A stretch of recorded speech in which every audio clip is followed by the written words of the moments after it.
대단히 반갑습니다. 여러분들 대단히 반갑습니다. 초등학교 때 차리의 경례 그런 거 해보고 오랜만에 차리의 경례하니까 진짜 수고하는 것 같습니다. 대단히 반갑습니다. 우리 교수님 영광입니다. 예. 영광이가 시험을 처음으로 차리의 경례 그러시요. 아주 영광스럽게 생각을 합니다.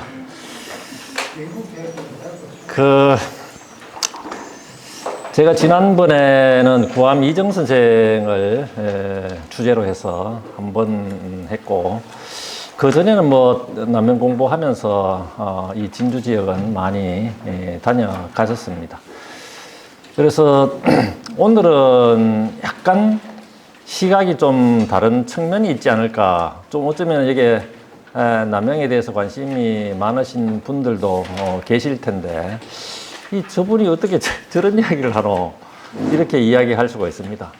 기본적으로 설화는 분명히 말씀드린데, 이 가지고 저한테 딴지를 걸지 마시기 바랍니다. 거짓말입니다. 근데 그런 허구 속에서 무슨 진실이 있느냐? 이게 이제 중요합니다. 근데 왜 이제 허구라든가 거짓말이 중요하냐면은 이게 공론이에요, 공론. 사실하고 또 이제 여러 가지 어떤 여론하고 달라요. 어제 하루 이제 선거가 있고 이래 했지만은 그 전부 다 이 공론이나 여론에 의해 가지고 이렇게 전체적인 분위기가 잡혀가는데, 그게 사실과 얼마만큼 이 부합되는지는 다른 문제입니다. 그래서 설화는 매우 중요합니다. 그러니까 이 허구 속에 어떻게 진실이 있느냐, 이게 이제 중요한데, 그거를 가지고 어떻게 그럴 수가 있냐, 이렇게 하면 안 되고, 그 밑에 흐르는 진실의 강, 이 허구 속에 밑에 깔려있는 이 민심이 어떤가, 이게 이제 중요합니다. 설화 연구의 본령은 그런 것입니다. 그런 측면에서 편안하고 또 이 이야기가 굉장히 재미있습니다. 들어주시면 좋겠다 하는 이런 생각을 가집니다. 아마 제가 이제 그 소개를 드릴 이 이야기 가운데 여러분들 알고 계시는 것도 많고, 제가 설화를 이렇게 채집하면서 여기 진주에도 분들도 여러분들이 이런 이야기를 해주신 거, 그것도 많이 들어와 있습니다. 유학이 중요한 이유는 진리를 어디에서 구하는가, 이 문제와 관련해 가지고 유학은 바로 생활 속에서 구하는 것입니다. 어디 산속에 멀리 있는 것도 아니고, 하늘에 있는 것도 아니고, 과거에 있는 것도 아니고, 그렇습니다. 가장 중요한 것은 현재 지금 우리가 살고 있는 이 세상에서, 일을 하는 과정에서, 또는 인간의 관계 속에서 진리를 어떻게 구할 것인가. 아버지와 아들 사이에서 무엇이 가장 중요하며, 남편과 아내 사이에서 무엇이 가장 중요하며, 나라를 제대로 다스리기 위해서, 현재 나라를 다스리기 위해서 가장 중요한 게 뭘까. 이런 생활 속에서 구하는 것이, 그러한 진리를 찾아가고 구하는 것이 바로 유학의 본령입니다. 신선이 돼가지고 오래 살겠다, 영원히 살겠다, 이런 이야기 안 해요. 그 다음에 내가 죽어서 천당 가겠다, 이런 이야기 안 합니다. 이 안에서 우리가 살고 있는 이 현장 속에서 가장 중요한 것이 무엇이며, 그것을 어떻게 실천할 것인가, 이거를 끊임없이 이야기하고 탐구하고, 그러면서 자기의 어떤 발걸음을 그쪽으로 옮기는 거거든요. 그래서 저는 이걸 가지고 사상학이라고 하는데요. 유학의 본령은 바로 사상입니다. 일 가운데에, 일을 하는 속에서, 또 생활하는 속에서, 거기에서 자신의 올바른 길을 찾아가는 것, 이것이라고 생각을 합니다. 그런데 이제 생활이 다 그렇지는 못하죠. 그래서 자기 생각도 있고, 생각이 있는데 바로 이제 이야기를 하지 못하니까 어떻겠습니까? 다른 것을 끌어와 가지고 비유를 통해서 이야기를 하고, 어떤 이 비유를 통해서 이야기를 하면서 뭐 호랑이를 가지고 온다든가 뱀을 가지고 온다든가 이러한 어떤 이 다른 어떤 이 비유의 대상이 필요합니다. 근데 이걸 진실로 보고 요것을 비유한 그 원관념, 요게 이제 비유체가 있는데 그런 것이 아니라 원관념을 이해하지 못하고 요 부분을 드러난 것만을 가지고 따지면은 굉장히 곤란해진다. 이렇게 생각하시면 됩니다. 저 범이 물어갈 놈 또는 뭐 범 같은 놈 예컨대 이렇게 했을 때 그 사람 범이다 이렇게 범은 아니잖아요. 근데 그 범이 물어갈 놈 또는 범 같은 놈 이렇게 이야기했을 때 거기에 느껴지는 그 사람의 어떤 성정이 있죠. 그 성정이 바로 어떤 그 사람의 기본적인 어떤 맥락 속에서 읽혀지는 이런 부분들입니다. 그래서 표면과 이면이 늘 이렇게 함께 있는데 그 이면을 중시해서 들어보시면 굉장히 흥미로울 거다 하는 이런 생각입니다. 여기 앞에 이제 이 조금 너무 환하지 않나요? 앞에 여기 끄면 오히려 잘 보일 텐데요.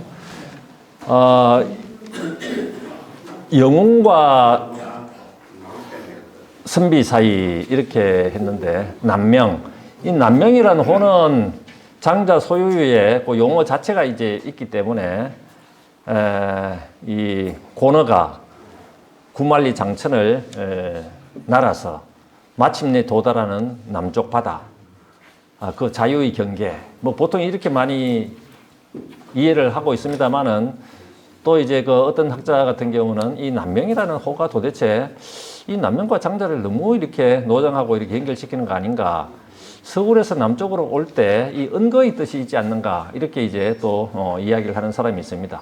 대체로 보면은 남명의 이 문자 가운데에 노장이 많기 때문에 대체로 노장적으로 이렇게 이야기하려고 하는 것도 있습니다만은 거기에는 내가 이게 이것 때문에 남명이라고 지었다. 이렇게 남명 스스로가 이야기한 게 없습니다. 없기 때문에 그럼에도 불구하고 남명이라는 곳 자체는 다른 어떤 여러 가지 그 노장 장자서 안에서 나오는 것을 통해서 볼 때 그것을 아주 크게 이제 비판할 만큼 이렇게 자료가 축적되지는 않습니다. 그래서 이제 여기 보면은 이 거대한 어떤 그 흐름 속에서 남명이 자유를 그러니까 보통 보면 생활은 굉장히 구체적인 건데 여기에만 함몰돼 가지고 어떻게 살아갈 수 있을까 이런 게 있고 그 다음에 그럼에도 불구하고 나의 어떤 정신 경계를 그 현실 또는 유학 여기에만 한정되지 않고 개방적으로 이렇게 설정할 수도 있을 것입니다. 저는 이것을 하나는 강한 주체가 있고 또 다른 하나는 이것을 뛰어넘는 개방성이 있다고 생각하는데 이 두 개가 어떻게 결합을 시킬 수는 없을까? 이 남명을 통해서 저는 가능하다고 생각합니다. 남명은 경의사상을 중심으로 해가지고 굉장히 어떤 주체 역량이 있거든요. 그럼에도 불구하고 장자라든가 그 다음에 여러 가지 그 성리학 일변도가 아닌 병법이라든가 생활 속에 여러 가지 이 소용되는 이러한 것들을 받아들이면서 개방을 하고 있는데요. 그래서 주체적 개방성이라고 하는 이런 어떤 키워드로 남명을 들여다볼 수 있겠다. 그렇다면은 남명이 갖고 있는 그 퇴계한테 여기 안에도 나옵니다만은 조금 그 비판의 대상이 되었다는 것이 노장 위수, 노장의 빌미가 된다는 건데 노장이라고 하는 것이 아니라 이런저런 문자가 있기 때문에 노장의 빌미가 된다고 하는 건데요. 그러니까 노장의 빌미가 된다라고 하는 이러한 어떤 그 평가를 받았듯이 노장 문자가 있기 때문에 이러한 것들도 숨길 수가 없습니다. 그렇기 때문에 이거는 개방적인 어떤 측면에서 이해할 수 있겠다. 근데 개방만 되고 주체가 없으면 이게 굉장히 곤란하죠. 어디로 가는지 모르니까. 근데 주체 역량을 가지면서 다른 한편으로 개방되어 있다. 이것을 주체적 개방성.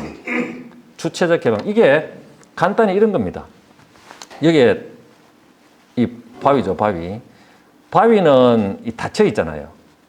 닫혀 있고 이 바위는 닫혀 있는 세계관은 보면은 이게 나쁜 것이 아닙니다. 좋은 것도 아니고.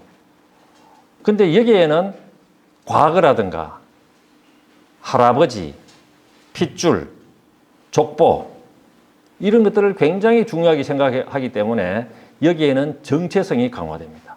정체성, 유학 예컨대. 근데 이거는 어떤 그 부작용이 있습니까? 지독한 보수로 그럴 수 있어요. 조금도 현실이 막 이게 변화되는데 이게 능동적으로 대응을 하지 못합니다. 이것만 있으면은. 그런 사람들 많지요. 특히 죄송합니다만은 유학만을 신봉하는 분들 보면은 완전히 자기 할아버지가 최고고 유학만이 최고고 이렇게 주장하는 사람 많이 보셨죠. 그러면 굉장히 곤란합니다. 시대에 따라가지 못하고 이것만 붙들고 있는 거예요. 이 반대로 이거 있죠. 보. 여기에는 힘이 바깥으로 이렇게 작동합니다. 바깥으로. 이게 이제 원심력이죠. 이게 이제 구심력이라고 하면 힘이 안으로 작동하는 것이라고 하면은 이것은 바깥으로 이렇게 작동하는데 이것은 세계로, 미래로, 컴퓨터, 영어, 미국, 유럽 이쪽으로만 이렇게 이야기하고 근데 여기에는 자기가 누군지를 잘 몰라요. 굉장히 적응력은 빠른데 자기가 누군지 모르고 할아버지가 누구인지 우리의 전통 사상이 어떤 것인지 이러한 어떤 요즘 이 학생들하고 대화를 이렇게 해보면은 이런 것들에 관심이 없습니다. 근데 이러한 것들 원심력도 굉장히 중요해요. 세계와 호흡하면서 이렇게 자기의 어떤 인생을 개별적인 인생을 굉장히 행복하게 살아갈 수 있어요. 그런데 여러분들이 이 부분들을 많이 걱정하는 이런 부분이죠. 그러니까 여기에는 의식이 표류합니다. 의식이 표류하고 자기가 누군지도 몰라요. 그렇죠. 그러니까 여기도 장단점이 있죠. 그렇다면 이거하고 이거 사이에 뭐가 있습니까? 이게 있죠. 이것은 한편으로 닫혀 있으면서 한편으로 열려 있습니다. 이거는 닫혀 있고 이건 열려 있는데 이거를 조합하면서 하나는 닫혀 있고 하나는 열려 있기 때문에 이것은 창조를 하고 이거는 근거를 가집니다. 옛날 어른들 같은 경우는 여러분들도 아마 그런 것을 주장하는 사람이 있을 수 있는데요. 논어만 외우기만 해요. 외우기만 하고 그것만을 이제 실천하려고 막 노력하고 뭐 그것도 이제 괜찮을 수 있겠습니다만은 이게 이제 창조력이 굉장히 이제 문제가 발생하는 거죠. 이건 이제 창조만 하게 되고 창조만 하게 되면 근거 없이 창조하기 때문에 아무 말 대잔치를 하게 됩니다. 아무 말 대잔치. 이것도 필요가 있는 게 아니에요. 제일 중요한 거는 근거를 확실하게 가지고 거기에 기반해 가지고 창조를 하는 거 아니겠습니까? 그게 바로 이것입니다. 이게 이제 근거가 있고 닫혀 있으면서 정체성을 가지고 주체 역량을 가지고 거기에 바탕해 가지고 뭐를 합니까? 바로 개방적인 어떤 창조를 하는. 이게 굉장히 이게 자기의 어떤 생각을 분명히 가지되 다른 사람하고 타협해 나가는 이런 것들. 이게 바로 공존의 논리입니다. 공존. 공존이라고 하는 게 바로 뭐겠습니까? 타인을 인정하는 거거든요. 다른 사람을 인정하면서 내 생각을 중요하다고 생각하는 그 생각을 그렇게 함부로 훼손시키지 않습니다. 그것만을 전체라고 생각하고 완전히 온전하다고 옳다라고만 또 생각하지도 않습니다. 그래서 자기의 생각을 분명히 하되 다른 사람을 이렇게 인정하는 이게 바로 공존하고 상생하는 어떤 가장 기본적인 논리거든요. 그래서 특히 이제 우리 그 성리학 같은 경우는 그 정체성을 배타성에서 찾았기 때문에 이런 말씀을 약간 여러분들 불편해하게 들을 수도 있는데 굉장히 정체성을 배타적으로 찾았습니다. 배타적으로 찾아서 정체성은 배타성으로만 찾는 것이 아니라 다중적으로 찾을 수 있거든요. 우리 문화 속에 여러 가지 이제 그 요소들이 포함되어 있는데 이것을 통해서 이제 거기에서 주체 역량을 어떻게 이제 발휘할까. 그러니까 이런 것들이 굉장히 중요하다라고 하는 이런 생각을 가집니다. 그러한 각도에서 또 오늘 말씀을 한번 들어보시기 바랍니다. 완전히 이제 이것도 문제가 있고 이것 역시 문제가 있습니다. 이걸 이제 결합을 해서 자기의 어떤 생각을 분명히 하면서도 다른 생각으로 열려 있는 이게 굉장히 건강하고 건전한 그런 사회를 만들어가는 가장 핵심 논리거든요. 한번 생각해 보세요. 여기는 자기가 없고 이거면 자기만 있고 우리 할배가 최고예요. 이거 우리 할배가 누군지도 몰라. 우리 전통 사상이 최고야. 한국이 최고야. 국수주의로 빠지죠. 근데 이거 하나도 모르고 표류하는 문제가 또 다른 문제가 있죠. 그래서 이것이 무엇인지 이 가위적 세계관, 가위적 세계관이 어떤 것인가 근거를 가지고 창조하는 또는 이 창조성을 가지되 거기에 근거를 확실하게 가지는 그러니까 외우고 하는 이런 공부도 하고 그것을 통해 가지고 자기의 어떤 이 정신을 확대해가는 이런 것들이 특히 오늘날 더없이 중요하겠다 하는 이런 생각을 가집니다.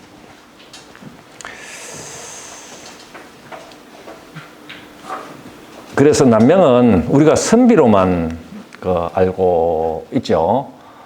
이게 이야기 가운데 이제 키워드를 뽑았기 때문에 제가 이 두 가지를 갖고 왔습니다. 근데 많은 이제 분들은 이 남명의 어떤 영웅성,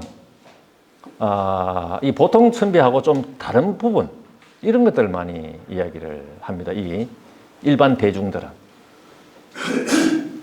그런 측면에서 이제 두 가지 키워드를 가지고 왔습니다. 그러니까 남명의 자료가 다양한데 이 설화 자료는 어디에 위치하는가? 남명의 자료 A, B, C, D 뭐 이런 거 분류할 수 아니겠어요?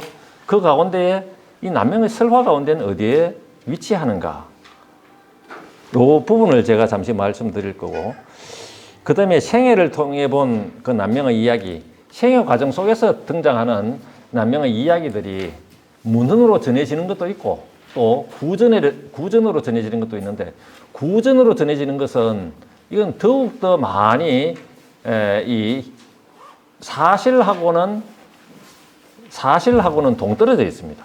동떨어져 있지만 그 안에 저 이야기가 왜 나왔을까? 저 이야기가 왜 나왔을까 하는 이런 측면에서 또 이야기되는 이런 부분들도 있고요. 그래서 이제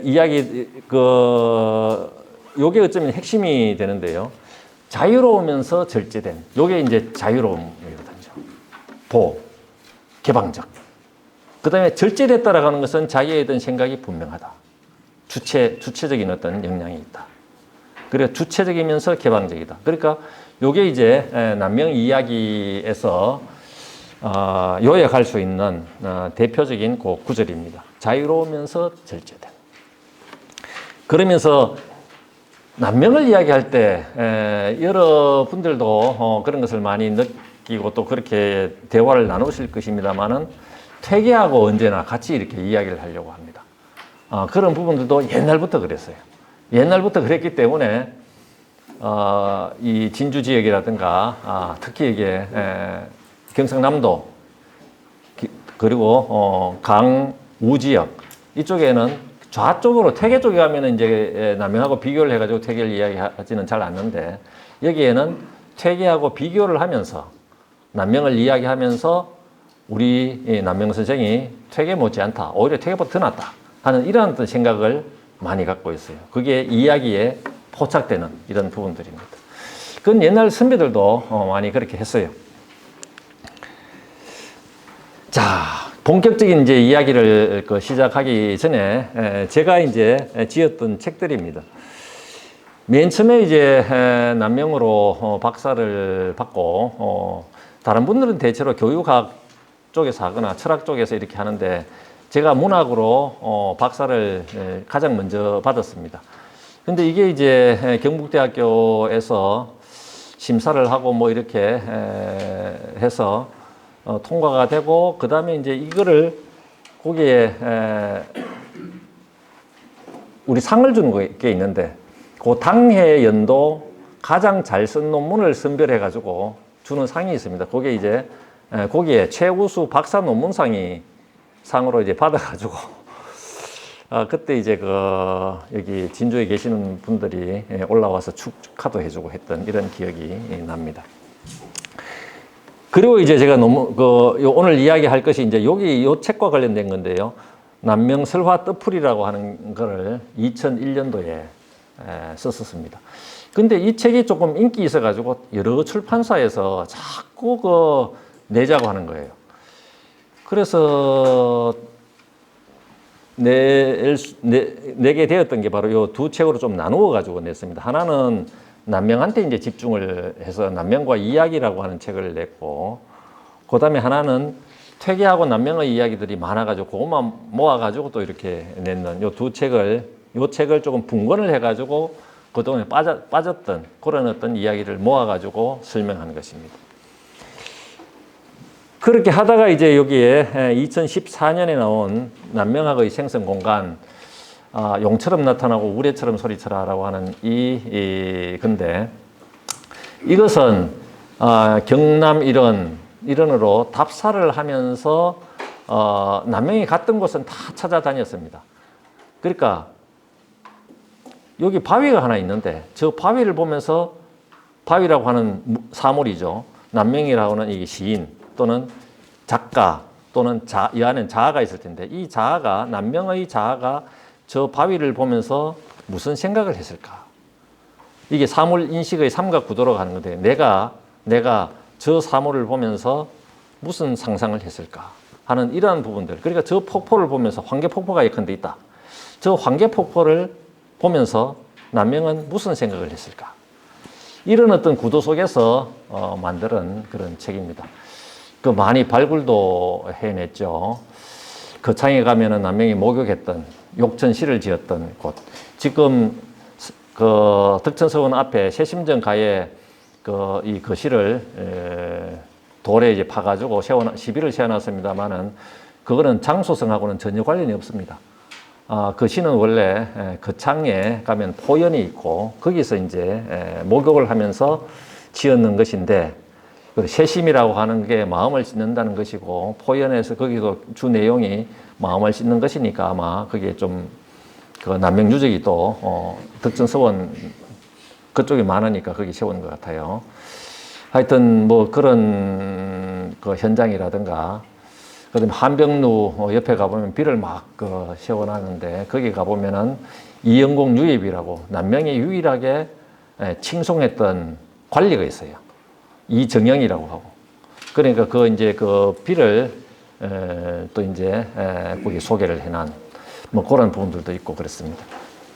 그 책이 바로 이제 남명의 생성 공간이라고 하는 거예요.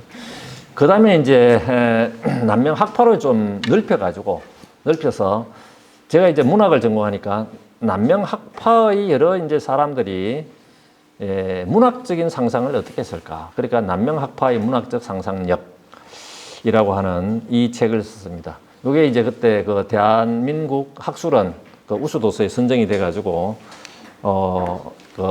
정부에서 사서 각 도서관으로 이렇게 많이 배부를 한 그런 책입니다.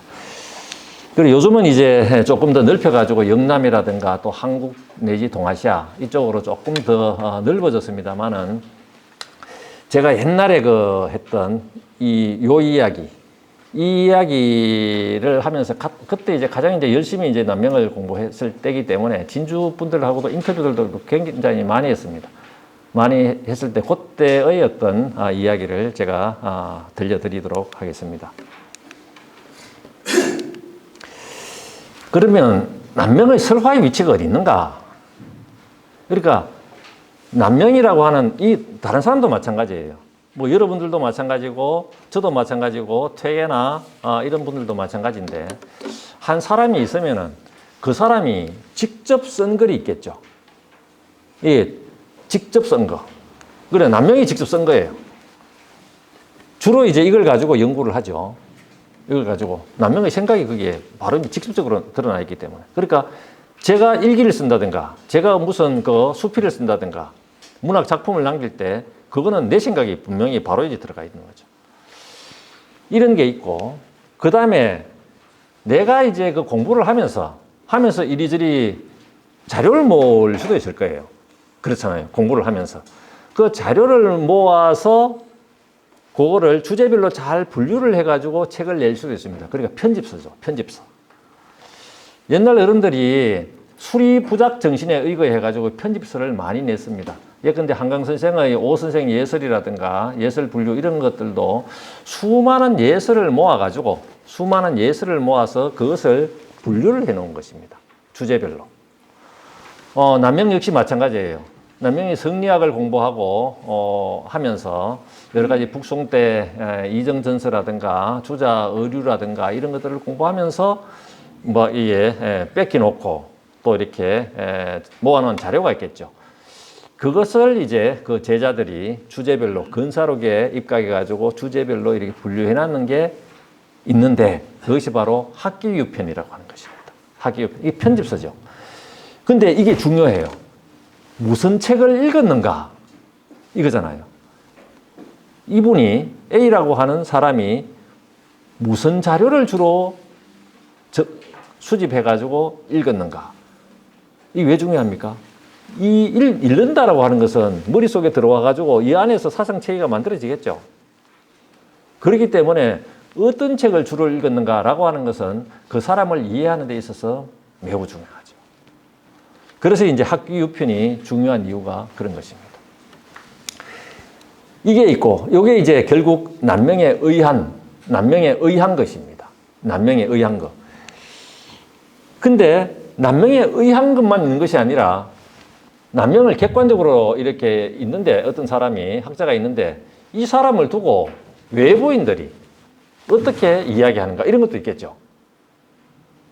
그러니까 욕을 할 수도 있고 요즘도 보면은 같은 것을 가지고 완전히 다르게 보기도 하잖아요. 이 한번 그 예를 들어가지고 이런 게 있어요. 황진이하고 퇴계가 있는데 이 사람이 흐르는 물을 보고 무슨 생각을 했을까? 물은 그냥 흘러가는데 어떻게 다른지 한번 보세요.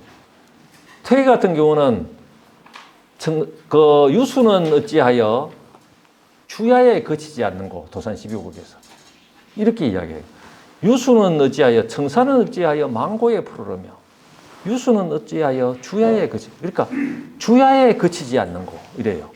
늘 거기에서 흐르는 물을 통해서 영원성을 보죠. 영원성을 보는데 황진이 같은 경우는 청산리 벽계수야 수의감을 자랑 마라. 1도 창해하면은 흘러가 버리면은 창해로 가버리면은 다시 돌아오기 어렵다. 1도 창해하면은 다시 돌아오기 어렵다. 그러니까 흘러가는 요 물을 보면서 뭘 합니까? 순간이죠. 순간. 그러니까 기생황진이는 얼굴이 어떻습니까? 이게 순간이에요. 자기 얼굴이 제일 중요한 건데 이게 순간이기 때문에 순간을 포착해가지고 명월이 만공산이 내가 이렇게 아주 젊고 이쁘니까 나한테 놀다 가라. 그러니까 물을 통해 가지고 순간을 본다면 철학자 퇴계는 어떻습니까? 그 안에서 영원성을 보는 거죠. 이만큼 달라요. 그러니까 같은 물인데 흘러가는 물인데 기생황진이는 순간을 보고 학자 퇴계는 영원성을 보죠. 하여튼 이만큼 다릅니다. 그러니까 이 사물을 두고 하나의 어떤 사물을 두고 이 다른 사람이 어떻게 평가하고 이해하고 또 이 사람을 통해서 이야기를 만들어내는가. 그런데 이게 만들어내는 것도 중요해요. 왜 그렇습니까? 이 여론과 관련돼. 이분하고 전혀 다른 측면의 어떤 이야기들이 왔다 갔다 하는 것은 그렇게 평가가 되는 거거든요. 이런 자료들이 많아요. 다른 사람에 비해 가지고 남명은 특별히 많습니다. 왜 그렇습니까? 남명이 조금 그 당대에도 그렇고 약간 기이하게 느껴지는 이런 부분들이 있는 모양이에요. 그래서 이 부분을 어떤 사람은 친방해적이다. 그러니까 좀 방해는 도가사상하고 가까운 이런 분들이 많은데 여기에 조금 유학자는 유학자인데 굉장히 중요한 성리학자인데 여기에 조금 가까운 것 같다. 이렇게 평가를 했죠. 많은 사람들이. 그래서 역사적 전성과 문학적 전성이 있는데 역사적 전성은 실록하고 실기 남명집에도 이제 그런 것들이 좀 얼토당토 안 하는 거 말고 그럴듯한 거를 좀 수집해 놨어요. 이게 이제 남명집 소재의 이 그런 어떤 그 이야기들이 있고, 그 다음에 연례실 기술이라든가 이런데 또 이제 그 적어 놓은 게 있습니다. 수록해놓은 이게 이제 역사적 전성에 해당하고, 그러니까 자기가 보았거나 듣거나 이렇게 해가지고 기록할 수가 있겠죠. 자기가 직접 쓴 것이 아니라 자기가 보고 또는 듣고 이렇게 해서 기록한 것이 있고, 그 다음에 문학적 전성이라고 하는 게 있는데 이게 바로 설화입니다. 제가 빨간 거로 해놨죠. 빨간색으로 이렇게 표시해 놨는데 이게 문헌전설과 구비전설이 있는데, 근데 의우야담, 야담류가 그런 겁니다. 이거는 굉장히 여기에 흥미로워요. 제가 좀 이따가 소개를 해드릴 텐데, 여기에 문헌으로 전성되기는 하는데 문집하고 전혀 관련이 없이 막 떠도는 어떤 이야기들을 글로 이렇게 남겨놓은 것입니다. 물론 한문이죠. 그런데 구비전선 같은 경우는 오늘날까지 입에서 입으로 전하면서 막 부풀려지는 거, 이런 것들이에요. 이게 어떻게 부풀려졌을까? 그러면서 뭐 이 구렁이도 들어오고 퇴계하고 만났다라고 하기도 하고, 그 다음에 여자를 두고 이렇게 이야기하는 거라든가 이러한 것들로 만들어진 이야기죠. 그런데 왜 이 이야기가 만들어졌을까? 이게 중요한 거죠. 왜 이 이야기가 퇴계하고 남명하고는 전혀 만나지도 않았는데 어떻게 만났다고 할까? 이게 이제 사실하고는 다르지만은 그 안에 사람들의 평가가 여기 있다는 거죠. 그 다음에 이제 남명시는 어떻고 또 남명의 글은 어떻다라고 생각하는 이런 어떤 비평문들이 있습니다. 이 가운데 여러 가지 남명을 둘러싸고 있는 자료 가운데에 제가 오늘 말씀드릴 것은 요 설화, 문헌설화하고 구비설화.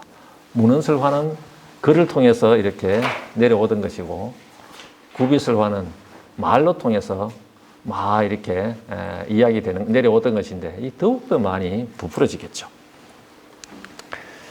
자, 그러면은 맨 처음에 이제 남명의 생애와 관련된 것을 한번 보겠습니다. 이게 창녕조시 족보에 나오는 건데요. 이 남명의 창녕조시 시조가 조계룡입니다. 조계룡. 조계룡이라고 하는 사람이 어떻게 태어났는가, 이 부분을 그게 소개하고 있는데요. 여기 보면은 창녕 땅에 어떤 처녀가 있었는데 배가 아파요. 위장이 안 좋아. 너무 아파. 근데 막 곧 죽을 것 같아. 그래서 사람들이 한테 막 이야기하고 하니까 요 화왕산 꼭대기 가보면은 연못이 있는데 거기에 가서 기도를 드리고 하면은 낫는다. 이런 어떤 이야기를 들은 거예요.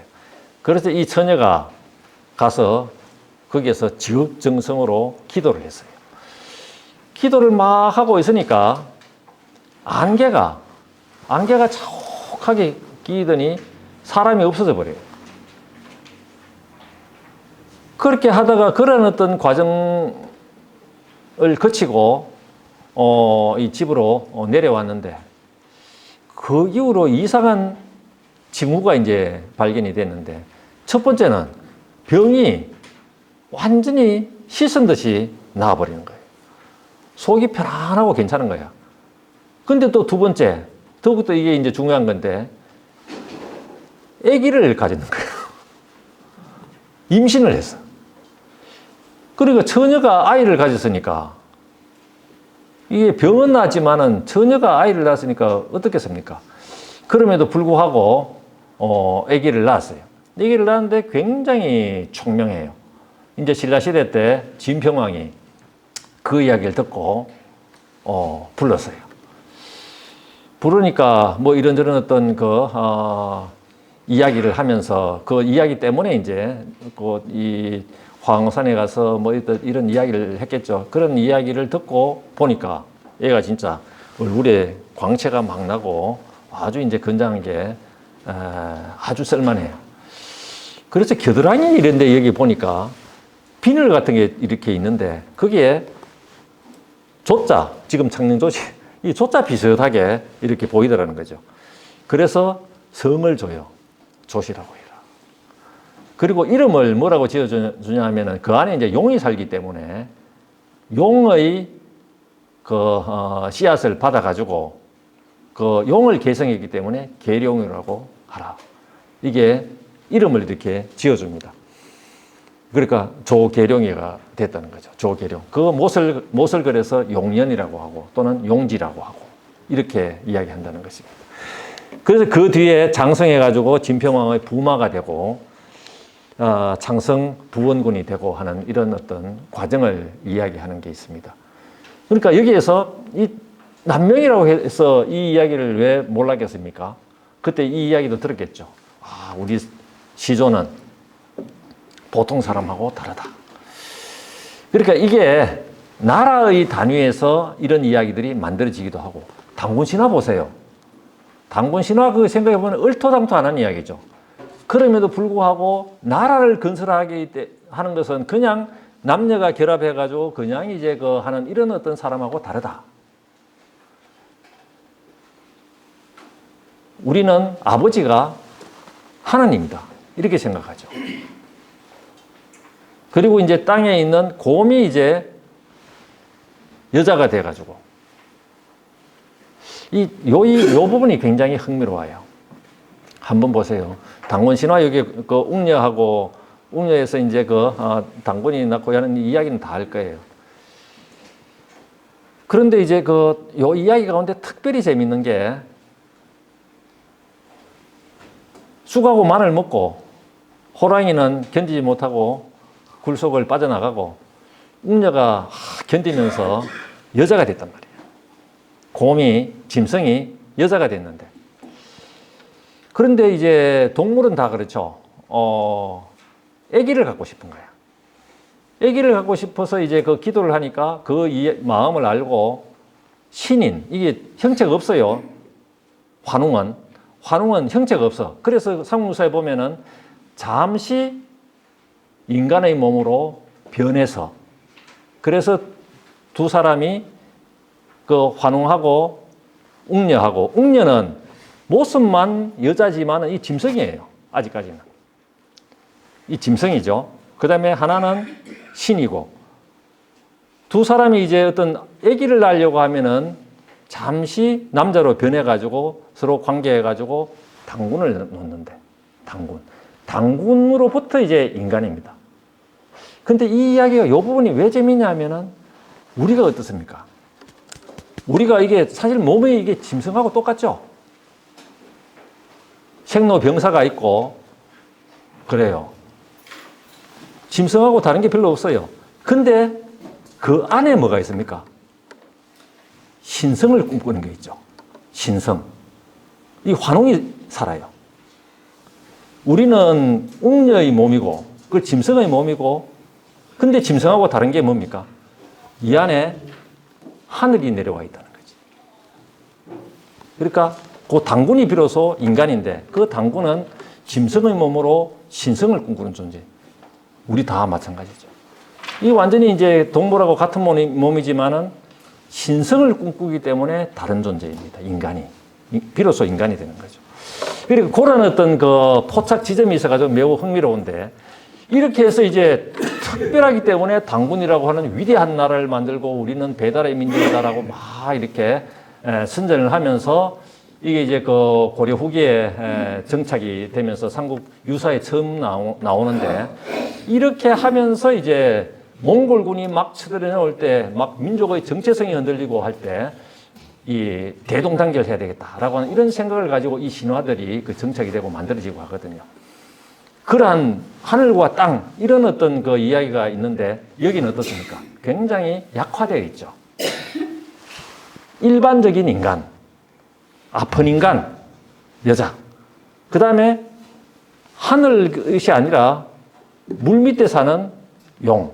그래 굉장히 약화되어 있어서 가문 시조 설화로 자리 잡고 있습니다. 하여튼 이런 부분들도 흥미로워요. 국가 단위의 어떤 이야기 구조하고, 그 다음에 가문 단위의 어떤 이야기 구조하고 위대성은 같겠지만은 그 범위라든가 품격이라든가 이런 것들이 굉장히 다릅니다. 근데 이런 이야기를 갖춘 집안도 잘 없어요. 요즘은 이제 이게 더욱더 약화돼 가지고 집안이 아니라 개인적도 있죠. 넌 태어날 때 태몽이 어떻더라. 태몽이 훌륭하더라. 이것도 굉장히 중요한 거거든요. 너는 태몽이 이러니까 잘 살 거야. 이렇게 신념을 주기도 하고 또 태몽 같은 것도 많이 꾸잖아. 그죠? 이걸 이제 개인적으로는 그렇지만은 시족 단위는 이렇고 나라 단위는 또 그렇다라고 하는 이런 말씀입니다. 아니나 다를까. 화왕산에 가보면은 이게 있어요. 여기 보면은 창녕조시 덕성지지 해놨죠. 창녕조시가 성을 얻은 곳 이런 뜻이에요. 가보셨어요?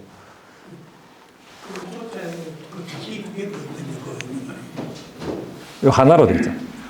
예, 하나로 되어 있죠. 그렇습니다. 여기 보면은 하나로 되어 있죠. 창녕조시 덕성지지 해서 여기가 있고 요즘은 단장을 해가지고 이쁘게 만들어 놨습니다. 여기 이곳이죠. 옛날에 창녕에서 축제하다가 불나가지고 한번 혼난 적 있죠. 화왕산. 그러니까 시조가 위대하다. 그 다음에 기계는 아버지로부터 받은 것. 이 조원영이라고 하는 분이 이제 남명의 아버지인데 이분이 강혼이라고 하는 이분하고 굉장히 젊었을 때 친했어요. 이 강혼이 이제 누구냐 하면은 전필제 김종직의 문인인데 연산군에게 아첨하는 시를 올려가지고 도성지도 하고 막 이렇게 벼슬을 많이 했습니다. 연산군. 그러니까 폭정을 하고 난정을 할 때는 이게 물러나고 비판을 하거나 물러나고 해야 될 텐데 오히려 아보해가지고 벼슬을 했다. 여기에 이제 조원영이 굉장한 불만을 가졌죠.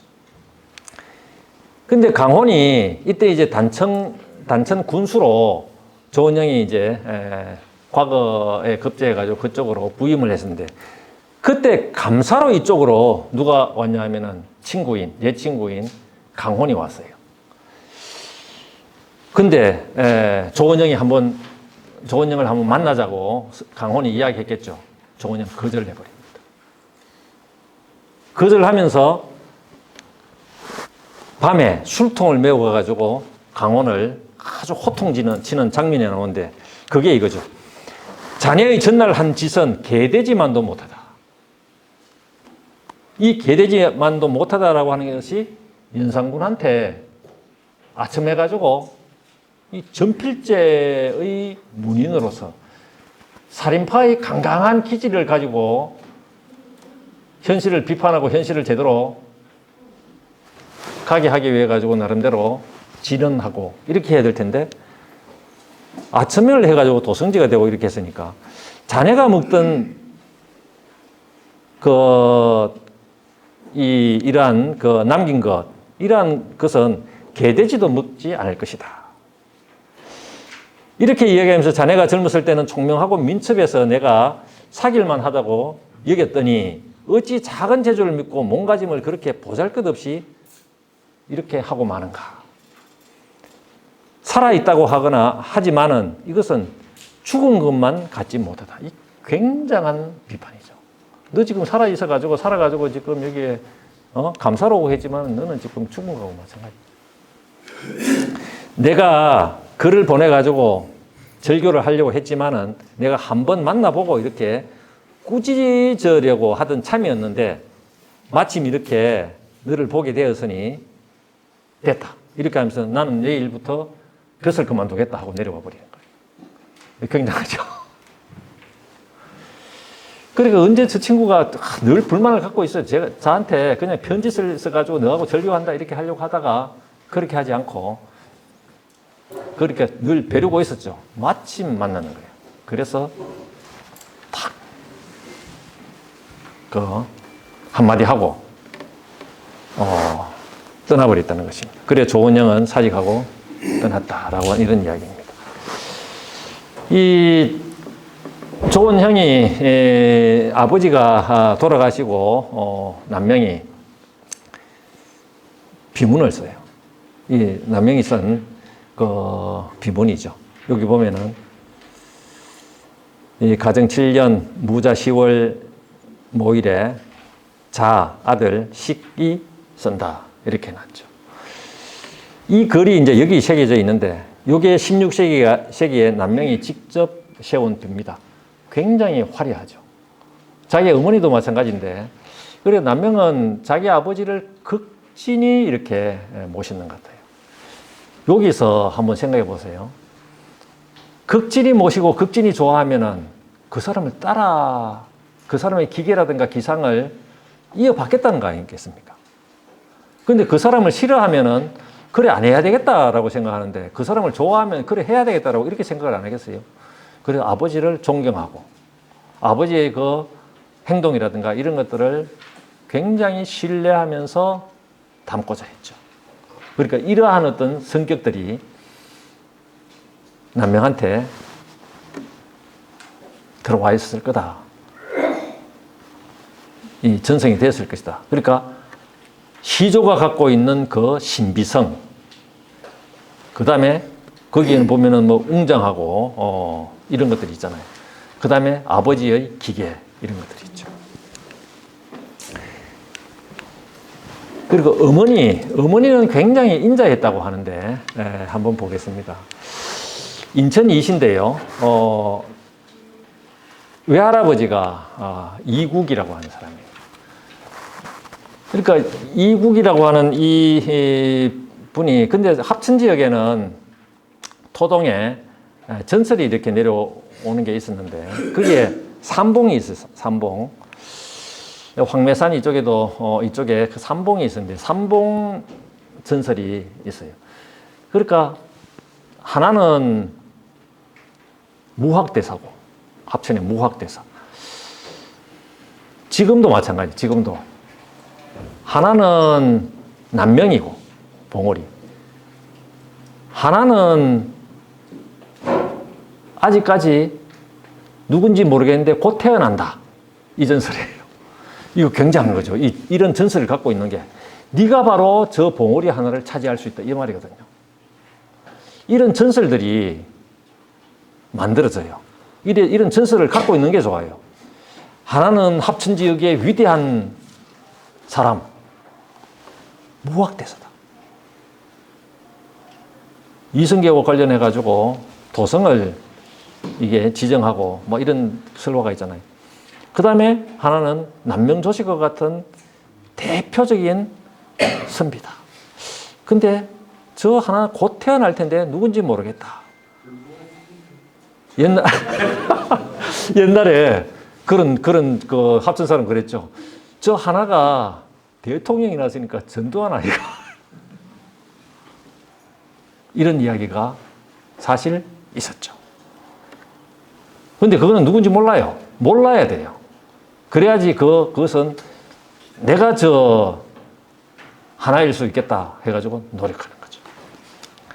근데 남명시대에도 그때는 잘 모르겠지만은 지금 이제 그 설화를 조사해보면 이런 이야기가 있는데 이국 역시 그 한 사람 어떤지 모르겠는데 무학대사하고 누군가 이렇게 있는 이런 어떤 삼봉에 관한 전설을 알고 있었다고 해요. 이게 요즘은 이제 체록된 겁니다. 근데 집안에 어떤 일이 있어가지고 이국이 출타를 했다라고 하는데 이 남명의 그 어머니 인천 이씨하고 그 다음에 조원영하고 결혼을 이렇게 했겠죠. 혼인을 했는데 그때 이제 이 전설이라든가 이런 것들을 알고 있기 때문에 우리 집에 위대한 사람이 태어날 텐데 혹시 이게 내 딸을 통해 가지고 사회 쪽으로 갈까 싶어 가지고 조실이하고 조서방 오면은 절대 여기 재우지 마라. 자기 어떤 그 기상과 기운이 전기가 그쪽으로 딸을 통해 가지고 다른 집으로 가버리니까 그 이야기를 자기 부인한테 신신당부를 하고 갔어요. 그런데 그 교묘하게 이국이 출타한 틈에 곧 그 시기에 누가 왔냐 하면은 자기 조서방하고 조실이가 왔는 거야. 여기는 이씨 집안이니까. 근데 인자한 자기 어머니는, 인천 이씨는 거기 딸이 저 멀리서 왔는데 어떻게 바로 보내겠습니까? 그런데 이제 맞아들이고 그때 이제 합방을 해서 결국 난명을 낳았다는 거예요.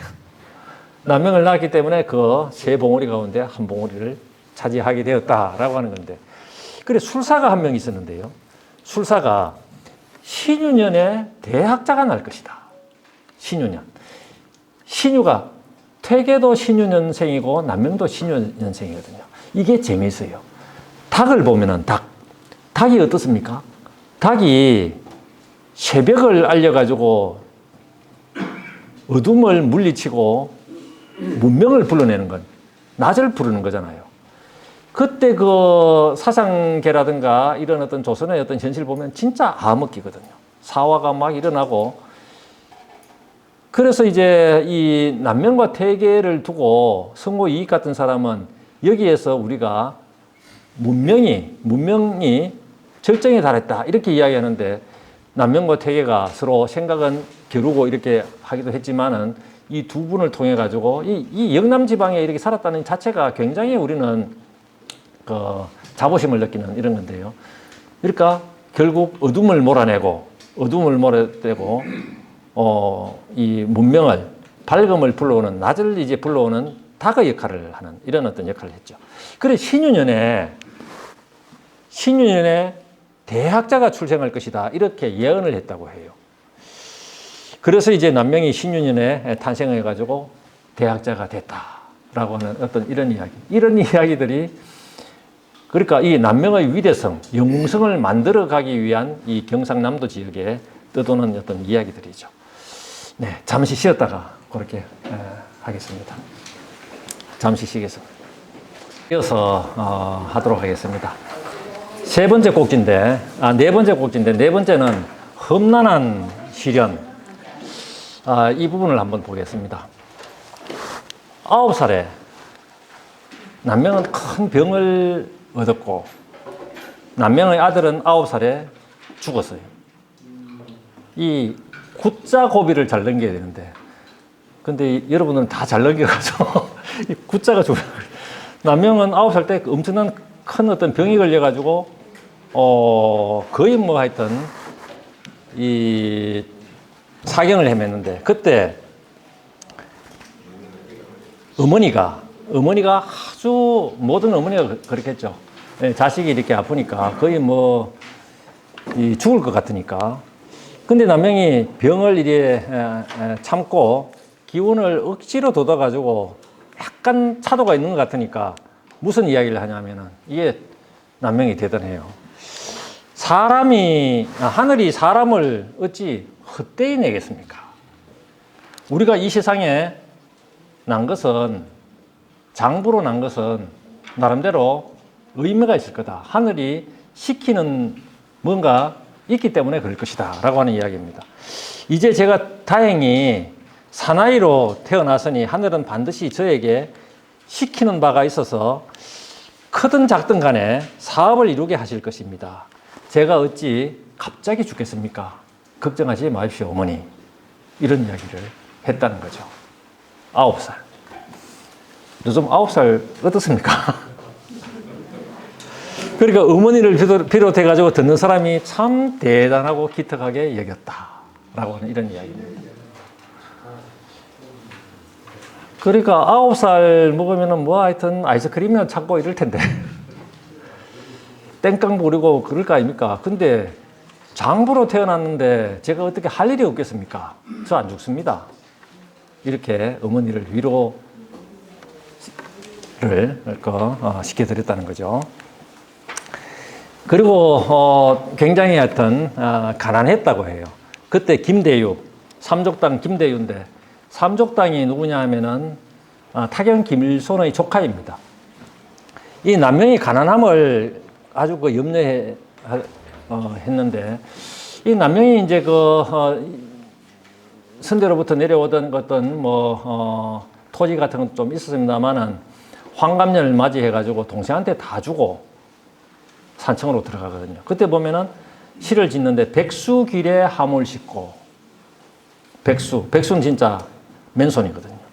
맨손으로 내가 여와가지고 무엇을 먹을까? 은하심리 끼기 위라. 은하수 심리 흐르니 먹고도 남으리. 이렇게 이야기하면서 그 백수를 이야기하는데, 가난했다고 해요. 그 내암이 지었는 글도 보면은 남명이 굉장히 가난했다. 근데 이런 이야기도 있고 완전히 또 반대되는 이야기도 있는데 주로 이제 남명 척이나 안 그러면 남명의 그 척건이나 이런 데서 이제 남아 있는 어떤 기록들 보면은 남명은 가난했다. 시도 남명이 직접 쓰는 거니까. 그래서 이제 이 남명이 너무 가난해 가지고 이 삼족당 김대유가 곡식을 이렇게 늘 좀 대주도록 했다고 합니다. 유언으로 해마다 곡식을 얼마씩 남명에게 좀 보내줬으면 좋겠다. 이렇게 이야기를 했는데 남명은 그 곡식을 받지 않고 이런 시를 썼다는 것이죠. 의광역 불수, 그러니까 사마광한테도 받지 않았는데 차인 유도원, 이 사람은 바로 유도원이었다. 그래 중국의 고사를 가지고 이렇게 설명을 하고, 그 다음에 소위 그렇기 때문에 호강우는 지사 빈불은 아무리 가난하더라도 죽음에 이르도록 가난함을 말하지 않았다. 라고 하면서 가난함은 내가 지켜가야 할 일이지, 그거를 아무리 친한 친구라고 하더라도 그거를 받아가지고 내가 어떻게 나의 몸을 건사하지 않겠다 하는 이런 그 생각을 가집니다. 그러니까 살아가면서 매우 가난하였다. 그 삼족대조 경치가 굉장히 좋습니다. 지금 조금 더 관리를 잘 해가지고 답사하기 굉장히 좋습니다. 여기도. 그리고 이제 9살 먹은 이 산해정에 있을 텐데요. 김해. 그때 9살 먹은 차산이 죽게 됩니다. 그리고 남명은 아들이 없었죠. 아들이 없고 딸만 있었던데 차산이라고 하는 사람이 죽었는데, 근데 이 차산과 관련된 9살에 죽었기 때문에 남명의 아들이고 9살에 죽었으니까 얼마나 안타깝겠어요. 그래서 김해 지역 사람들은 이런 이야기를 만들어내었던 거죠. 어떤 이야기냐? 남명에게는 차산이라고 하는 아이가 있었는데 이 도수를 잘 부렸다는 거예요. 한 8살, 뭐 7살 이래 됐는지 모르겠는데 그때 도수를 막 부려가지고 구름도 막 부르고 호풍, 환우 이런 걸 했다는 거죠. 비도 부르고 비를 막 내리게 하기도 하고. 그러니까 이 차산의 도술은 이렇게 비바람을 막 부를 뿐만 아니라 신출기물해가지고 서산대사보다 훨씬 능가했다. 도술을 하면은 서산대사, 임진왜란과 관련해가지고 사명대사하고 많이 이야기를 하잖아요. 그것보다 훨씬 그 훌륭한 도술을 지녔던 남명의 아들 차산이 있었다. 그런데 이처럼 아들이 도술에 뛰어나는 것을 보고 조만한 것이 도술 막 부리고 하니까 이게 큰일 나겠다. 자가 만약에 도술 부리고 하고 성정을 잘못 관리를 하고 하면은 나라에 커다란 장애가 되겠다. 이렇게 생각했다는 거죠. 그래서 이 남명은 차산이 혹시 도술을 남용해가지고 세상을 그르칠까를 염려해가지고 산해정 뒷산, 거기에 굴을 파가지고 가두었다는 거죠. 이것도 이제 여러 가지 그 설화가 있는데 그 중에 하나가 산해정에 굴을 파가지고 가두는 것도 남명이 도술로 딱 이렇게 가다버리는 거죠. 하여튼 가두었대요. 그런데 굴에 갇힌 이 차산이가 얼마나 답답하겠어요. 그렇게 탈출하려고 힘을 막 이렇게 쓰는데 맨 처음에 산해정 뒷산이 평평했는데 힘을 쓸 때마다 한 번 힘을 쓰니까 산이 이렇게 솟아오르고 두 번 힘을 쓰니까 더 오르고 뭐 이래가지고 돛대처럼 이렇게 불룩하게 됐다는 것입니다. 그래서 이 굴에 갇힌 차산은 때에 맞춰가지고 먹을 것을 주는데도 불구하고 이 벗어나기 위해 가지고 온갖 개를 다 부렸는데 탈출하기 위해서 힘을 쓸 때마다 산이 부풀어 올랐다는 이런 어떤 이야기입니다. 근데 차산이 죽고 나가지고 그 이름을 따가지고 그 이름을 지금도 보면은 조차산 하죠. 차산 등 조차산 또는 돛대산이라고 한다. 그러니까 차산을 묻은, 사실 거기에 묻었다라고 하는 이런 것일 텐데, 남명이 워낙 이제 유명하고 하니까, 남명이 아들을 묻은 산, 이래가지고 그걸 가지고 조차산, 이렇게 많이 이제 알려져 있는데, 이 남명이 이제 아들이 죽고 이런 시를 지었죠. 아주 슬픈 시인데요. 미실미야 성사, 집도 없고, 남명이 이제 이때 집이 없었죠. 아내가 부자였는데, 늘 우리 집 아니다라고 하는 이런 생각을 가졌던 것 같아요. 남명 시대에는 사실 자녀 균분 상속제였기 때문에 아내의 재산이, 아내가 이렇게 갖고 오는 재산들이 굉장히 처가가 부유하면 많이 이렇게 갖고 와요. 그래서 이제 어머니를 제대로 모시기 위해서 이제 자기는 가난했기 때문에 그쪽으로 가가지고 어머니를 봉양하게 되거든요. 근데 자기는 늘, 이게 우리 집 아닌데 하여튼 조금 그런 생각을 갖고 있었던 것 같아요. 집도 없고 아이도 없는 것이 내가 중과 비슷하다. 이런 생각을 가졌죠. 묵은 무채, 여운이로다. 내가 뿌리도 없고 꼭지도 없는 것이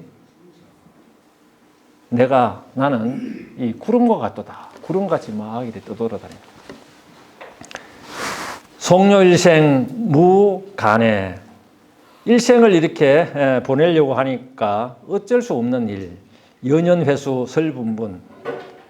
여기에 여생을 돌아보니 머리가 눈처럼 막 이렇게 의젓도다. 분분이 날리는구나. 그러니까 한평생 보내려고 하니 이렇게 어쩔 수가 없다. 아이도 없이 내 중과 비슷하다라고 하면서 이렇게 시를 짓습니다. 근데 이 설화가 사대부 남명과 관련해 가지고 굉장히 사실 왜소화됐는데, 이것이 갖고 있는 기본적인 이야기가 있어요. 그게 바로 아기장수. 여러분들 아기장수 전설 알아요? 아기장수 전설입니다. 이게 바로 남명이 아이를 묻었던 조차산이라고 하는 건데요. 그 조차산 전설과 아기장수 전설이 어떻게 연결되는지 그걸 한번 보여드리겠습니다. 옛날 어느 곳에 한 평민이 살았는데 산의 전기를 받아가지고 겨드랑이에 날개가 달려요. 이 집안에는 겨드랑이가 뭐냐, 자기 시조도 보면 이렇게 겨드랑이에 비늘 비슷한 게 있어가지고 그걸 가지고 조가 되고, 어쨌거나 이게 아기장수 전설 가운데도 이게 겨드랑이에 날개가 달리고 있고, 태어나자 막 이래 날아다니고 힘도 장사하고 그래요. 그리고 아기이면서 장사였죠. 그런데 이 부모는 이 아기 장수가 크게 되면은 평민이기 때문에 이게 집안을 망칠 역적이 될 수가 있겠다. 그래서 이게 돌로 눌려가지고 죽여요. 돌로 눌려가지고 죽입니다. 근데 이 아기 장수가, 이 아이가 죽으면서 유언을 하는데, 아버지, 어머니, 제 묻으면서 콩다슴하고 팥다슴을 꼭 같이 묻어주세요. 이렇게 이야기해요. 그래, 부모가 그 소원을 안 들어주겠습니까? 그래서 아이를 묻으면서 자기가 죽였잖아요. 이게 역적될지도 모르겠다 싶어서 죽였는데 콩다슴하고 팥다슴을 같이 묻어줍니다. 근데 얼마 뒤에 이게 소문이 이제 그 아기 장수와 관련된 이런 소문이 나고 하니까 관군이 와가지고 아기 장수를 내놔라. 이때는 이제 죽였다는 이런 이야기를 못 들었겠죠. 그러니까 아기 장수를 내놔라. 잡아가려고. 그래 하니까 부모가 뭐라고 하냐면 이미 죽였다고 합니다. 그러면서 무덤을 가리키면서 가봐라. 이렇게 이야기하니까 콩다슴 있잖아요. 팥다슴 이걸 이제 묻어달라 했는데, 콩다슴은 전부 다 말이 되고 팥다슴은 전부 군사가 돼가지고 아기 장수가 막 일어나려고 하는데, 아기 장수가 막 일어나고 이게 콩하고 팥이 말하고 분사가 돼가지고 막 일어나려고 하는데 관군들이 거기에 들어가가지고 전부 다 쳐주겠다는 거죠. 이런 아쉬움, 이런 것들을 이야기합니다. 그래서 그 이후에 아기 장수를 태울 용마가 있었는데, 용마가 근처에 용소에서 나와가지고 주인을 찾다가 울면서 헤매다가 용소에서 빠져 죽었는데 저 용소가 바로 그것이다 하는 이런 어떤 전설이에요. 그러면서 지금도 그 흔적이 있다라고 하면서 이렇게 이야기가 있는데, 이거는 수많은 버전이 있습니다. 이것도 그 하나의 버전이에요. 이 버전인데 이거하고 이제 남명의 설화가 어떻게 결합이 됐냐 하면은 아까 제가 이 사대부는 합리적인 어떤 그 생각을 갖고 있기 때문에 이런 이야기들이 있는데 맨 처음에는 아마 이 비슷하게 전해졌을 거예요. 전해졌는데 이걸 굉장히 하여튼 왜소화시켜서 도수를 부리는 남명의 아들이 있었고 그런 어떤 도수를 부르는 아이를 남명이 낳았다. 그 차산이죠. 요게 이제 1번하고 이렇게 연결이 됩니다. 그리고 남명이 차산을 산에 감금했다. 이게 바로 역적이 될 것 같아가지고 아들을 돌로 물려 죽여가지고 묻은 거죠. 이게 바로 이제 요거 일치가 됩니다. 그러면서 이 사실 군사를 일으켜가지고 뭔가 혁명을 해보겠다라고 이런 생각을 가졌잖아요. 이런 생각을 이런 거 하고 차산을 묻었는데 차산은 탈출하기 위해 가지고 굉장히 노력을 했다. 근데 남명이 그걸 풀어주지 않았죠. 여기 이제 남명의 어떤 위대성이 여기에도 있는데요. 풀어주지 않아가지고 차산을 죽게 하는데 여기에는 그런 어떤 이야기는 없고 제일 뒤에 그 흔적이 지금도 남아있다. 그 흔적이 지금도 조차산으로 남아있다. 이거하고 일치가 되죠.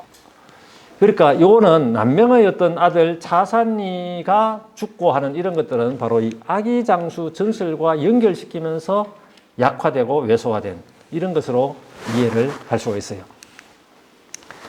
자, 그리고 이제 장년이 되고 서서히 나이가 이제 많아집니다. 그 합천에 내룡사를 짓고 살 때 그때인데 이 이야기는 여러분들 많이 아실 것입니다. 남명이 단성 현감으로 임명이 되자 사양하고 나가지 않고 상소문을 써요. 그게 이제 그 유명한 단성 현감 사직소라고 하는 건데요. 이때 이제 문제가 됐던 게 이제 한 구절이 있는데 그게 바로 자전은 세견하시나 불과 심궁지 일과부요. 이것입니다. 자전께서는 굉장히 하여튼 이 현숙하시고 생각이 굉장히 깊고 이렇게 하시지만은 불과 심궁지 일과부 깊은 구중궁궐 속에 있는 일개의 과부에 지나지 않고 전하는 유충하사 전하는 명종 어리시고 어리시어 지시 선대지 일고사 선왕의 대를 잇는 외로운 아들에 지나지 않습니다. 이 고사가 고아로 막 이렇게 바뀌기도 하는데 어쨌거나 외로운 아들에 지나지 않는다. 천재지면은 막 일어나고 인심은 억만갈래로 갈라지는데 이러한 것들을 어떻게 수습하고 어떻게 이게 대처하겠습니까? 나라가 지금 망하기가 직전입니다. 막 이런 그 울분을 토하죠. 그런데 이것을 이제 상소문을 올렸을 때 요거는 이제 문헌설화에 해당하는 건데 여러 사대부들이 그 논란을 많이 이게 임금이 어떻게 처리할까 이 초미의 관심을 뒀겠죠. 그때 이제 명종이 다른 어떤 여러 신하들이 그 죄로 다스리면 안 된다. 처사를 처사를 관리처럼 그렇게 취급하면 안 된다. 또 상소문을 막아버리면 언로가 막힌다. 이런 어떤 논리를 이야기하고 명종이 죄가 있지만은 내가 죄로 다스리지 않겠다. 그러니까 취재하지 않겠다. 이렇게 이야기하면서 물러나면서 남명이 사실 굉장히 더욱더 유명해지고 하는 이런 어떤 과정이 있는데요. 그때 이야기입니다. 그때 이제 퇴계 같은 분은 그 글을 보니 불공한 말이 많음으로 큰 죄를 주려고 하였으나 명색이 은사이기 때문에 일단 그대로 두어 다스리지 않는다. 이렇게 이제 그 임금이 이야기했고 그래서 모든 벼슬나치들도 그 죄를 얻지 않은 것을 다행히 여겼다. 이렇게 하고 그 다음에 여기 이제 퇴계 집에는 어떤 이야기가 있는가. 남명의 이 상소문을 보고 사람들에게 말했다는 거죠. 너무 과격하다. 대개 상소문이라고 하는 것은 원래 고든 말을 피하지 않고 안에 정직하고 고든 말이 있지만은 말이 부드러워야 된다. 그러니까 안에는 고갱이가 있어가지고 꼿꼿하게 서 있는 것도 있지만은 말이 부드러워야 되는데 남명은 이게 말이 부드럽지 못하고 바깥으로 이렇게 나와버렸다는 거예요. 그래서 여기 그 이야기고, 뜻은 고드나 말은 순해야 하고 너무 과격해가지고 공손하지 못한 병통이 없어야 하는데 남명은 이러한 병통이 있다. 이런 어떤 이야기입니다. 그건 태계집에 나오는 거예요. 그래서 이제 남명의 어떤 그 상소문은 요즘 세상에서 가장 그 참으로 이제 얻기 어려운 이런 것이겠지만은, 말이 지나쳐가지고 남의 잘못을 꼬집어서 비방하는 말에 가깝다. 그래서 임금이 노하는 것은 당연하다라고 하는 이런 어떤 이야기를 했다고 합니다. 이 상소문이 워낙 유명하기 때문에 지금 합천에 뇌룡정 그 뒤편에 세워놨죠. 자, 그 다음에 이제 이게 음부옥사에 따른 비난, 이것도 이제 설왕설래가 굉장히 많습니다. 구암 이정과 절교하는 어떤 그 사건이 되기도 하는데, 진주에 사는 과부 하종학의 아내가 음행을 했다는 어떤 이야기가 있어가지고 의견이 같지 않아가지고 절교를 하고, 그래서 이제 소재 노수신이 부친상을 당해가지고 상주에 와 있었는데, 그때 이제 이 소문을 듣고 소재가 이런 이야기를 했다고 합니다.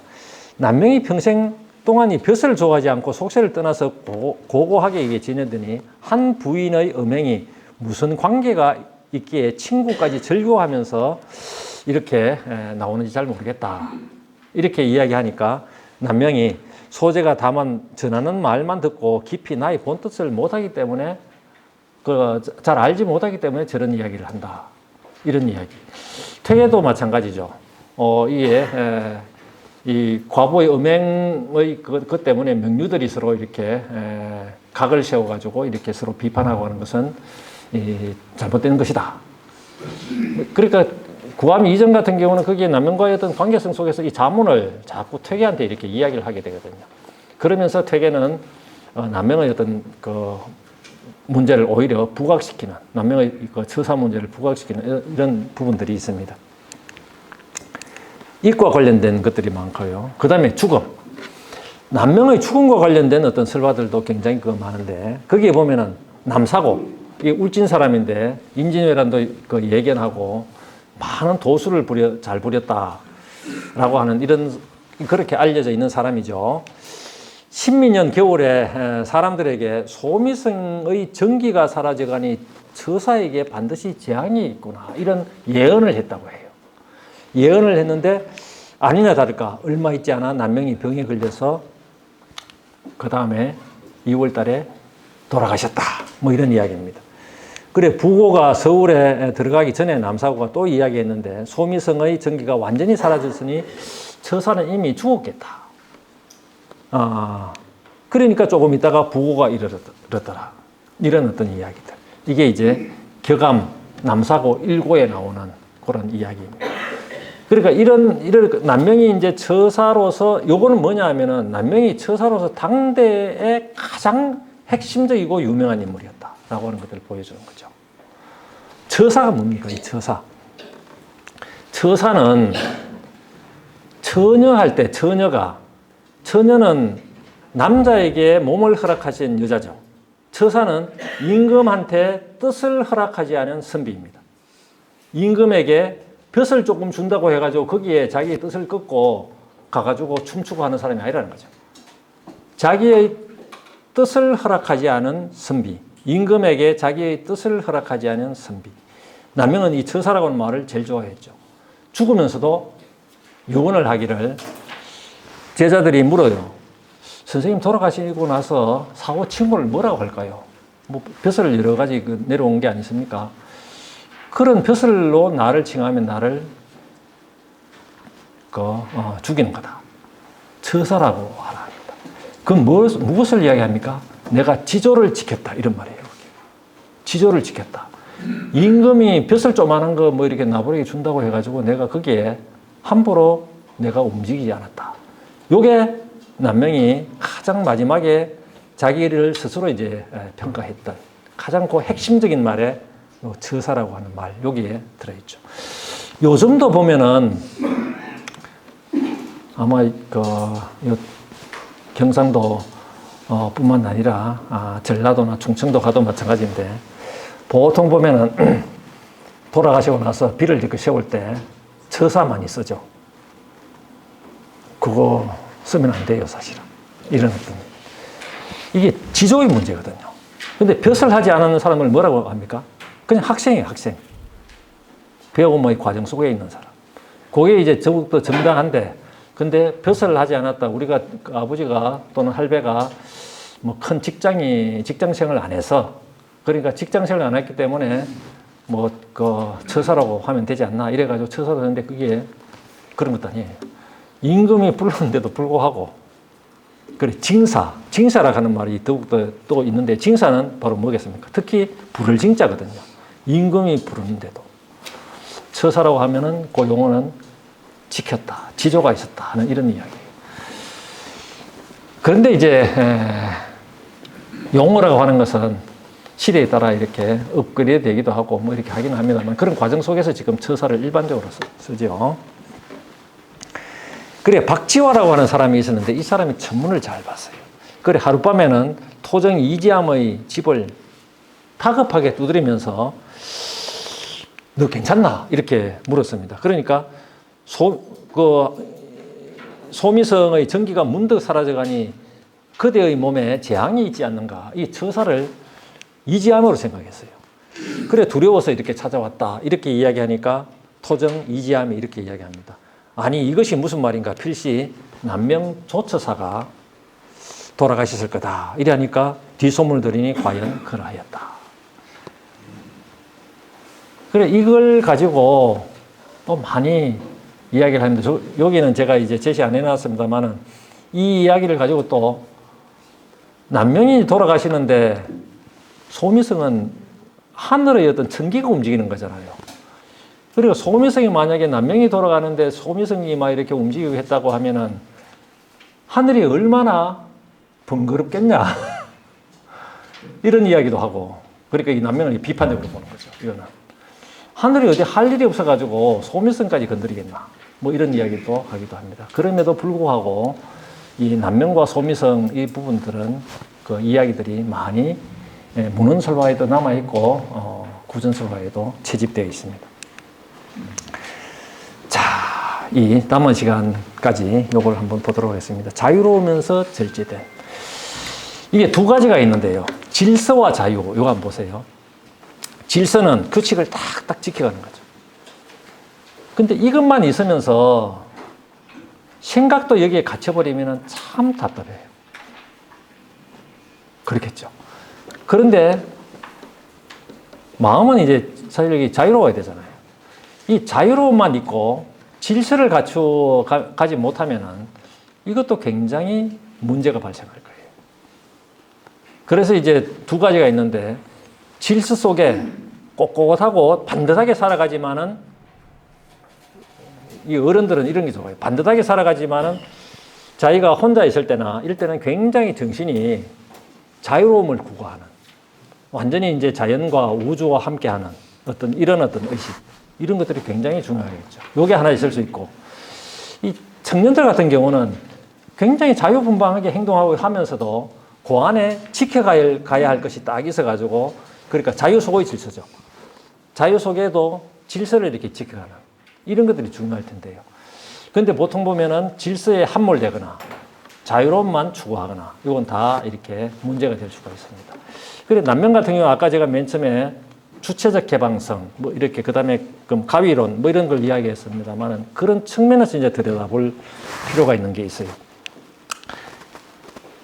남명이 이제 다 이렇게 위험이 있고 카리스마 있고 완전히 이제 행동할 때는 칼과 같은데 그렇게 이제 위험을 왜 갖추게 됐을까? 이게 이등모의 청장관전서 이게 보면 어떤 이야기가 나오냐면 남명이 처음에는 대단히 이제 검소하고 이 거친 옷 이런 것 꾸미지 않는 말 이런 걸 타고 다니면서 보통 뭐 그렇고 그런 선비들이 대체로 그랬듯이 그렇게 했다는 거죠. 그러던 어느 날 거친 옷을 입고 꾸미지 않는 말로 아니나 그 평상시처럼 이렇게 길을 나서게 됐는데 어떤 상인과 함께 길을 다투게 됐어요. 근데 그 상인이 남명을 밀어젖혀가는 바람에 말에서 떨어졌다는 거죠. 말에서 쾅 떨어졌어요. 그리고 이제 상인은 남명에게 심하게 꾸짖고 갔다는 거죠. 근데 남명이 탄식하면서 사군자가 옷을 너무 소박하게 입으면은 곧 장사치와 같은 이 천한 사람한테도 꾸짖음을 당하게 된다. 크게 깨닫게 되고 거기로부터 해가지고 좋은 옷을 입고 좋은 말을 탔을 뿐만 아니라 종들도 많이 데리고 다녔다. 그러자 사람들이 모두 길을 양보하더라. 라고 하는 이런 이야기예요.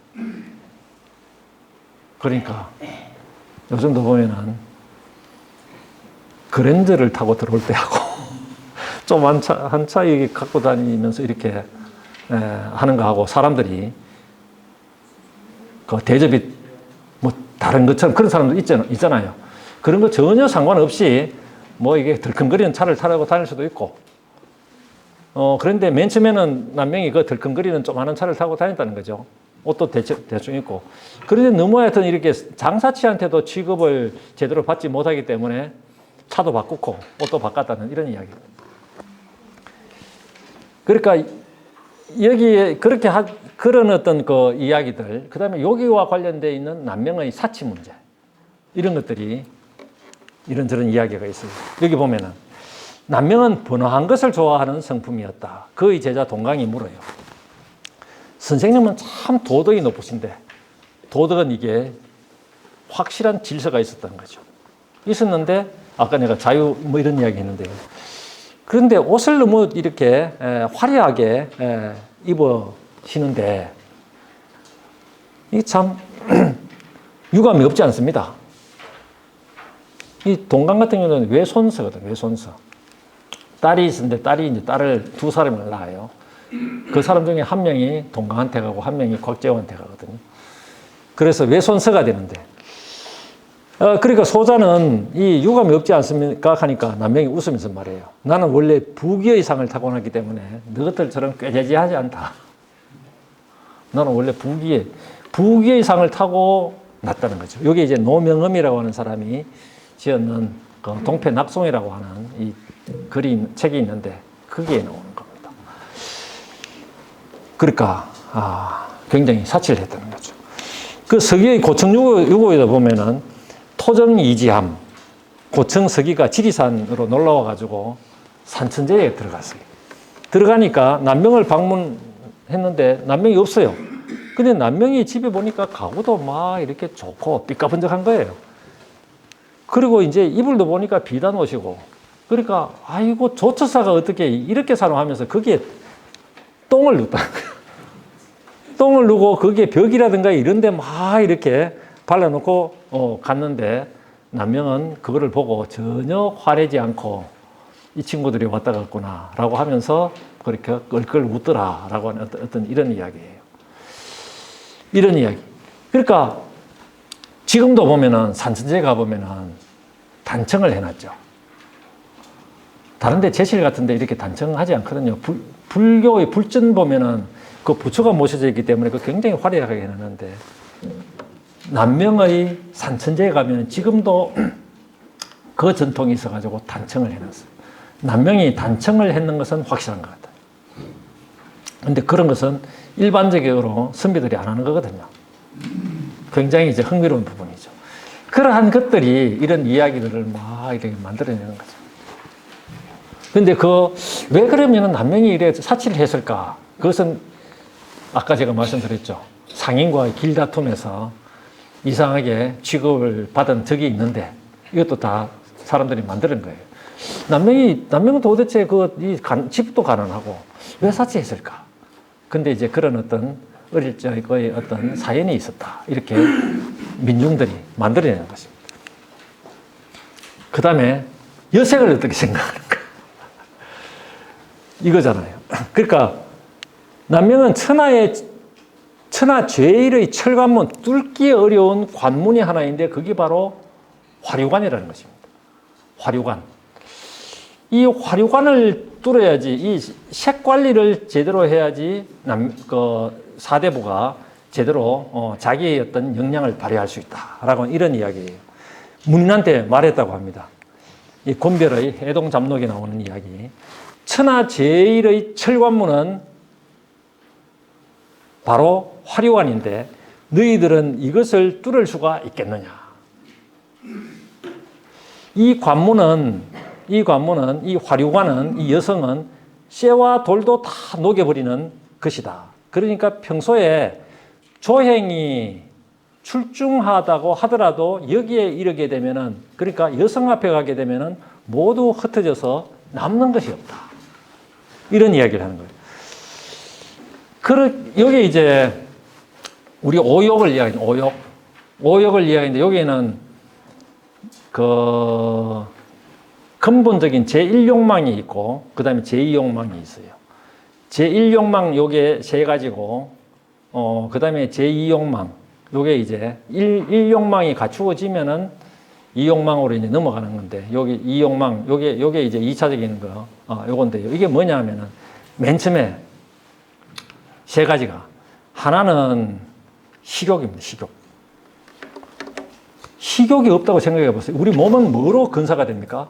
식욕 때문에. 이 욕망이 나쁜 게 아니에요. 욕망은 우리를 지켜가는 가장 핵심적인 그런 어떤 욕구입니다. 식욕이 없다고 생각해 보세요. 이 음식물로 우리 몸이 유지가 되거든요. 다 죽죠. 식욕. 그 다음에 하나는 뭐겠습니까? 수면욕. 우리의 정신은 수면 이게 보이는 게 아니잖아요. 하나는 보이는 거고, 이 음식물 다 보이는 거 아니겠습니까? 이게 보이는 거고.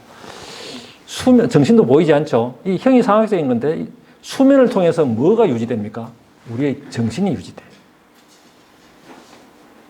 우리 정신은 잠을 통해서 충전되고 유지가 된다는 것입니다. 이 두 개가 없으면 살 수가 없어요. 그 다음에 또 하나 중요한 게 바로 성욕이죠. 색욕. 예컨대 색욕이 없으면 어떻게 되겠습니까? 자손도 없고 우리 존재 자체가 있을 수 없죠. 그러니까 이 색욕이 굉장히 중요한 거죠. 근데 요 세 가지를 잘 관리하는 거, 이게 중요한 것입니다. 절제하고 관리하는 거. 함부로 쓰지 않는 거. 이게 중요하죠. 요게 이제 1차적인 욕망인데, 요게 세 가지가 없으면 다 이렇게 존재할 수가 없어요. 요게 되면 이제 두 가지로 넘어가는데, 요게 제2 욕망인데요. 하나는 명예욕. 다른 사람 위해서 군림하고 싶은 거예요. 군림하고 싶은 거. 그 다음에 재물욕. 편하게 살고 싶은 거예요. 재물욕. 요로 넘어가게 되는 거죠. 근데 이 가운데 이제 특히 남자들은 이 남자들 문제니까 화류관을 뚫어야 된다. 이게 천하의 철관문이다. 이거를 뚫지 않으면은 남자 구실, 장부 구실을 못 한다. 라고 하는 이런 이야기입니다. 그래서 이제 여기에 보면은 신명사도를 좋아했는데 여기에서 이관하고 목관하고 구관, 여기 전부 다 이관. 한번 보세요. 남명의 신명사 명안에 보면은 구교지사는 삼요시발이라고 하는 말이 있어요. 구교, 인간의 몸에 있는 9가지 구멍.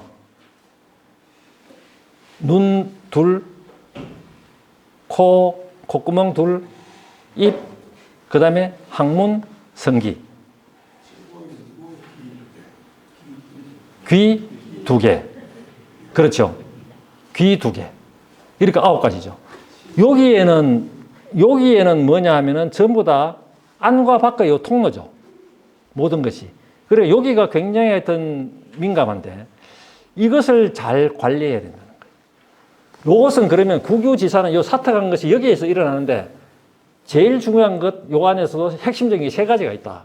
그게 눈하고 귀하고 입이라는 것입니다.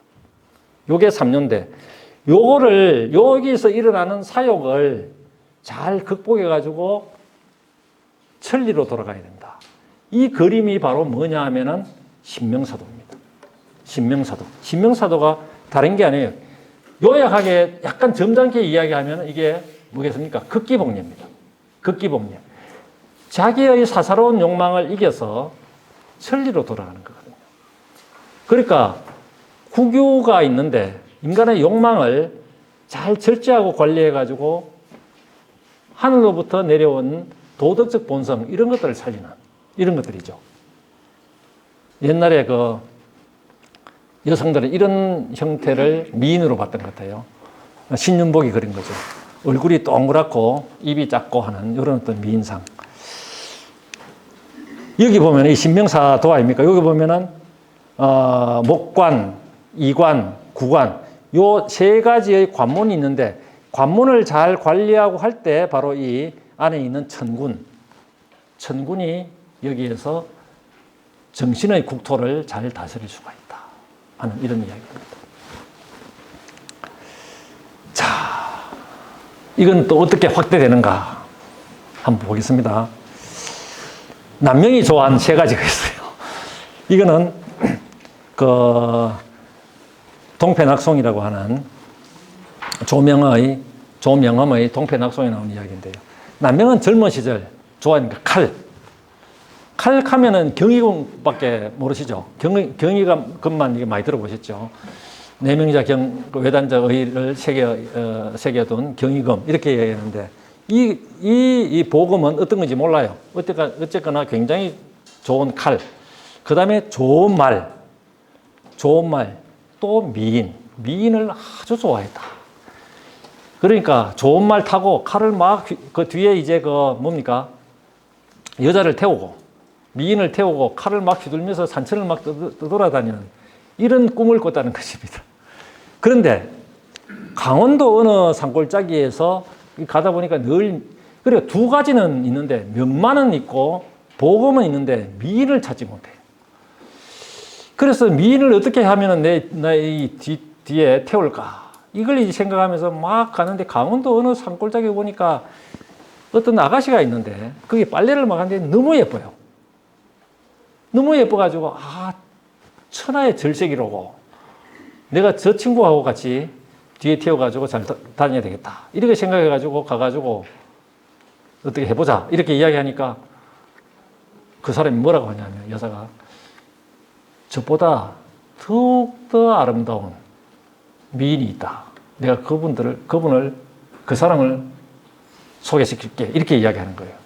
그래 남명이 그 이야기를 듣고 따라갔어요. 따라가서 집에 이렇게 갔는데 근데 밤이 됐어요. 밤이 돼가지고 그 개울가에서 만난 이 여자가 뭐라고 하냐면 밤에 잘 지켜보십시오. 이렇게 이야기하는 거예요. 그래서 창을 열고 이렇게 지켜보니까 한밤이 되니까 바깥에서 무슨 소리가 이렇게 들리고 이렇게 하더니 중리 한 명 담장을 뛰어넘어가지고 내실로 들어가는 거예요. 그래가지고 이렇게 어떻게 되나 싶어가지고 보니까 그 안에 들어가가지고 막 이렇게 그런 남녀 관계를 막 한다는 거죠. 그리고 남명이 거기에 분개를 해가지고 내실로 들어가지고 자기가 갖고 있는 보금이 있으니까 보금으로 그대로 이렇게 목을 쳤다는 거죠. 그 자리에서. 그리고 나서 이제 씩씩거리면서 자기 방으로 돌아왔는데 그때 이제 그 개울에서 만났던 그 여자가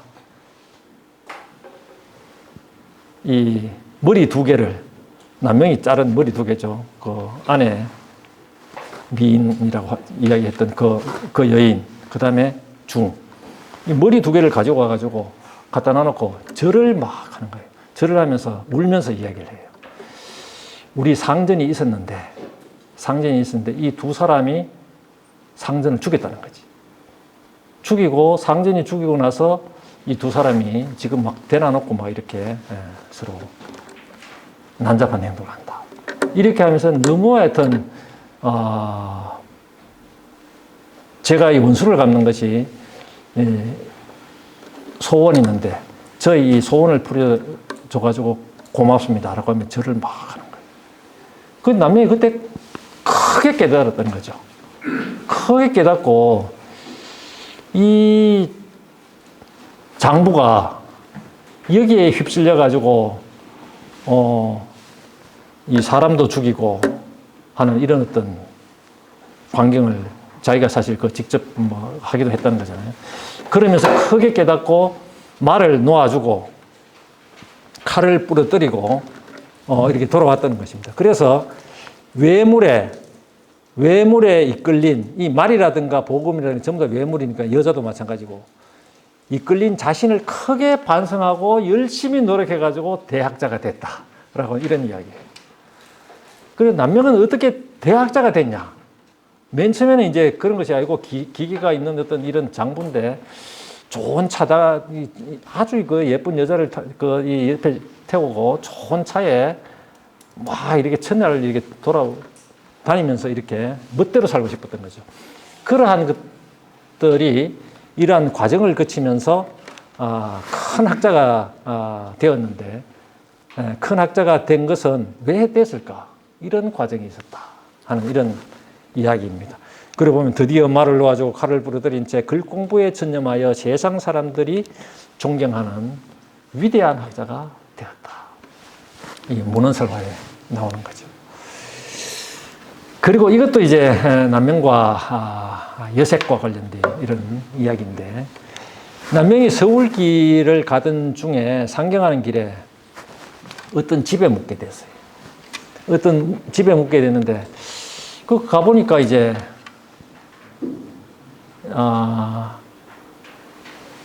어른들은 없고 여자아이만 이렇게 예쁜 여자아이만 있는 거예요. 그래서 그때 이제 하룻밤 묵고 가면서 동침을 하게 되고 그런데 그때 이제 동침을 하면서 돌아올 때 반드시 이제 당신을 기다릴 테니까 같이 이렇게 가자 이렇게 이야기를 했겠죠. 돌아가자 이렇게 이야기했는데 남명은 그 이야기를 무시하고 들리지 않고 돌아와 버렸어요.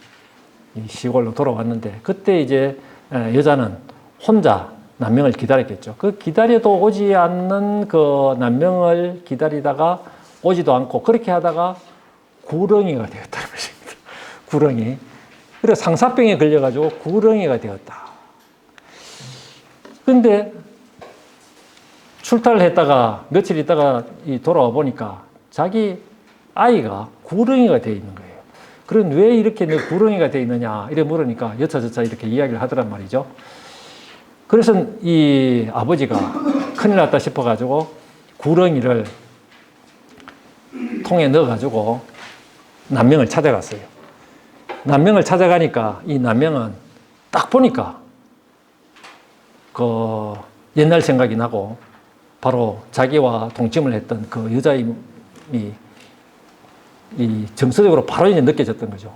직관적으로 느껴졌는데 그래서 이제 그 구렁이를 받아가지고 벽장 안에 늘 두고 아침 저녁으로 계속 이렇게 먹이를 주면서 그렇게 함께 지냈다. 이 구렁이가 밤 되면은 벽장에서 내려와가지고 남명하고 같이 잘 지냈다 하는 이런 이야기.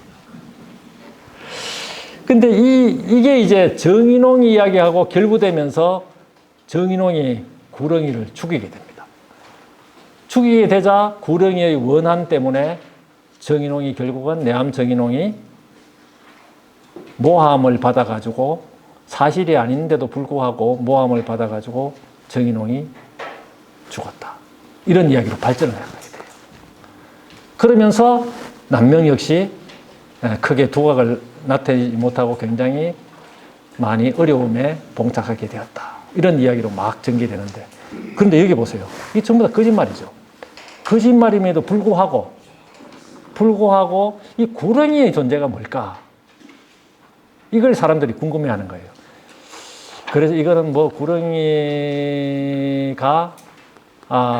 이게 여색과 관련된 이런 부분이기 때문에 뭐 부실이다.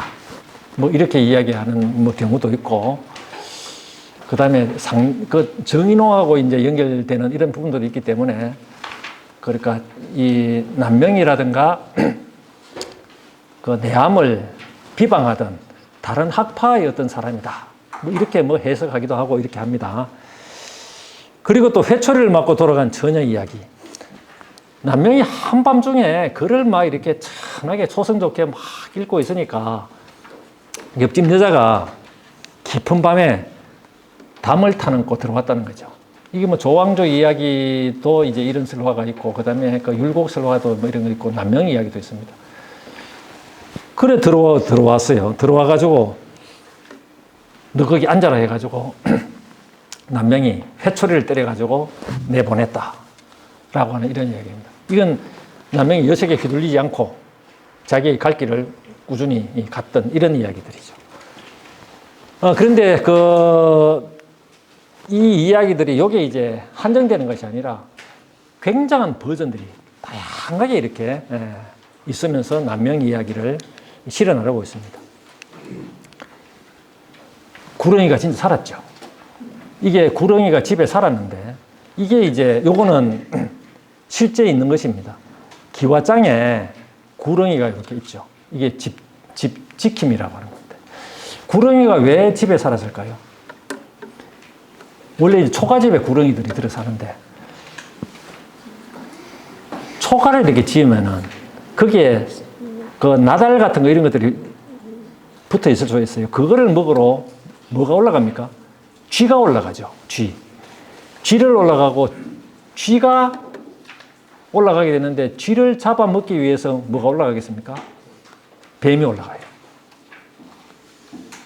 뱀이 올라가고. 왜 옛날에 집들 보면은, 천장 같은 데 보면은 이게 쥐가 오줌을 싸가지고 쥐가 왔다 갔다 하고 쥐가 오줌을 싸가 눅눅하고 이렇잖아요. 그죠? 그때 어떤 집 같은 경우는 구렁이가 거기 왔다 쑥 가는 것들을 보입니다.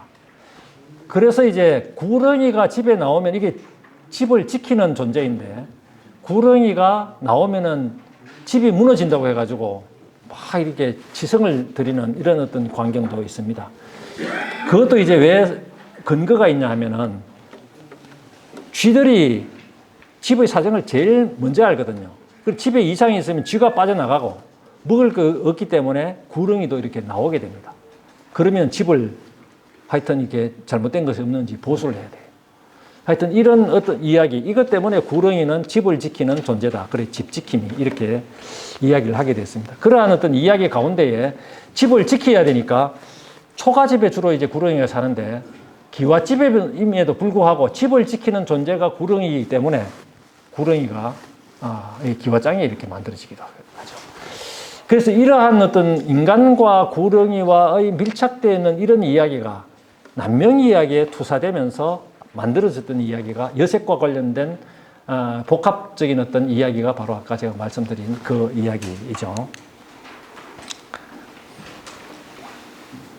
그 뒤에도 다양한 이야기가 있는데, 이건 내가 다음 기회에 뭐 퇴계 이야기까지는 못했습니다만은 다음에 하고, 그거를 잘 설명해 놓은 것은 또 책에 있으니까 그것을 참고하더라도 여러분들이 아마 충분히 이해가 되지 않을까 생각합니다. 그런데 이 이야기들이 남명의 설화들 가운데 여러 가지 구렁이 이야기도 나오지만은 결국은 마지막 결론은 남명은 위대한 학자인데, 그러한 여러 가지 어떤 그 상황을 잘 극복하고 위대한 학자가 되었다. 그러니까 상황들은 대체로 욕망에 이끌려가는 이런 어떤 것이 아니라 그것을 절제하고 지켜냄으로 인해 가지고 위대한 학자가 되는데, 그걸 유학적으로 이야기하면은 극기해가지고 사욕을 이기고 복례하면서 큰 학자가 되었다라고 하는 이런 어떤 이야기로 요약을 할 수가 있겠습니다. 남은 이야기는 여러분들이 글을 통해서 보시고, 제 이야기는 여기서 마치겠습니다. 고맙습니다.